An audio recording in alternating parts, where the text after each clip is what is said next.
Gurur Brahma, Gurur Vishnu, Gurudevo Maheswaraha, Guru Sakshat Parabrahma, Tasmai Sri Gurave Namaha.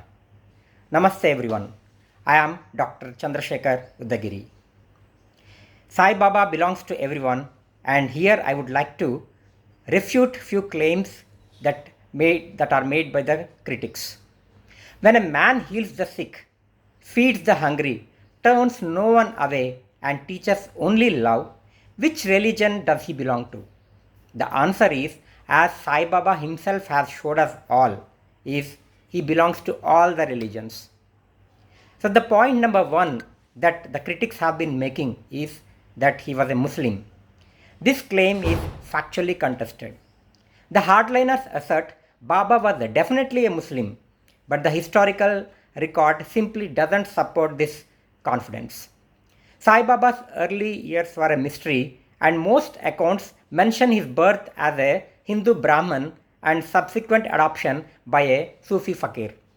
Later in his life, he claimed to have had a Hindu guru called Venkusa Das. Two pieces of physical evidence from people who lived close to Sai Baba at Shirdi suggest that he was a Hindu.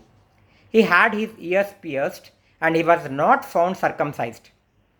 Researcher V.B. Kher, a Sai devotee and biographer, traced Baba's origin to a Brahmin family of Bashuris in Patri village of Maharashtra and found connection to his deep knowledge of Hinduism and his practicing of celebrating Sri Ram Navami at Shirdi regularly.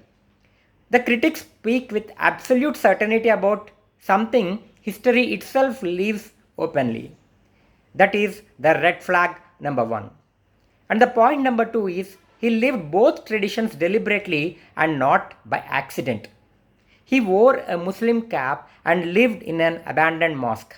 Yet he named the mosque as Dwarka Mai, a decidedly Hindu name, and is said to have substantial knowledge of the Puranas, the Bhagavad Gita, and various other branches of Hindu thought. In the mosque, he maintained a sacred fire called Duni, from which he gave a sacred ash called Udi to all his devotees and guests. He recommended reading sacred Hindu text along with Quran and insisted on indispensability of the unbroken remembrance of the God name.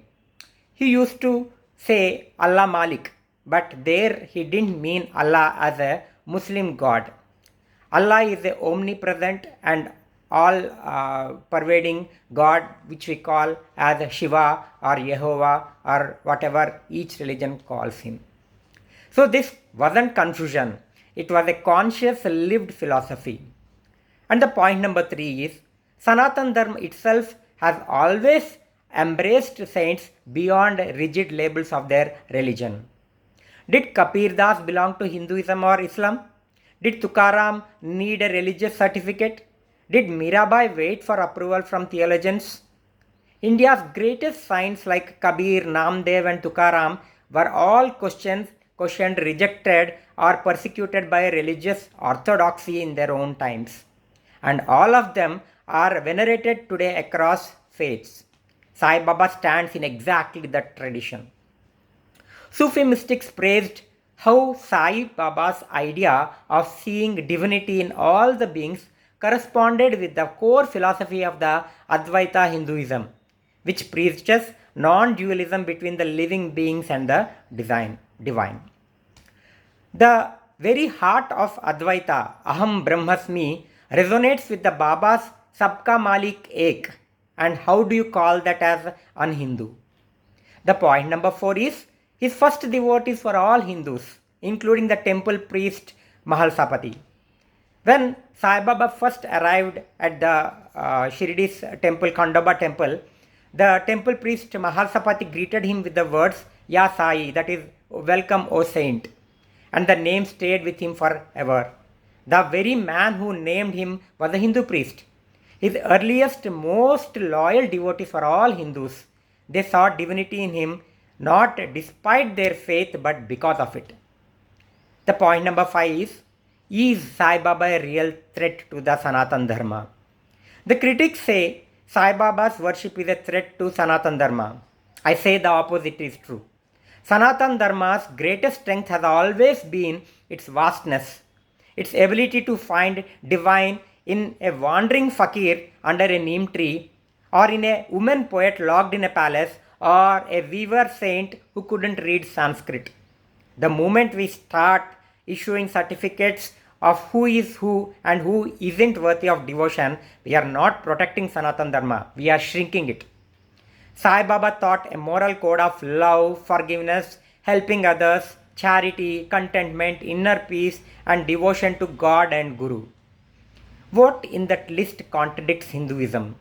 What in that list contradicts any faith? Baba never asked anyone their caste, religion, or background before he blessed them. He only asked, do you have faith? Do you have love? If your heart answers yes, then Baba is yours, and no one on earth has the authority to take that away. I pray for forgiveness to all those who misunderstood this great saint.